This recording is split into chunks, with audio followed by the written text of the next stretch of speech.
জাতীয় পুরস্কারপ্রাপ্ত চলচ্চিত্র অভিনেত্রী রঞ্জনা রহমান মারা গেছে রাত 1:10 ঢাকার একটি বেসরকারি হাসপাতালে।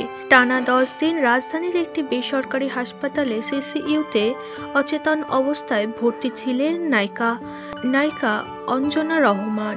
তিনি একটি ছেলে, দুটি মেয়ে রেখে গিয়েছেন, তবে না ফেরার দেশে পাড়ি দিলেন নায়িকা।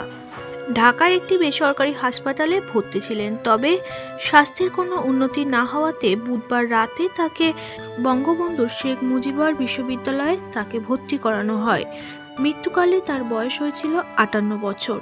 অঞ্জনা রহমানের মৃত্যুতে শোকাহত ঢাকা ইন্ডাস্ট্রি। তিনি হাস্যরহস্যকার চলচ্চিত্র অভিনেত্রী ছিলেন। অনেক পুরস্কার প্রাপ্ত এই অভিনেত্রী সকলকে ছেড়ে চলে গেলেন না ফেরার দেশে।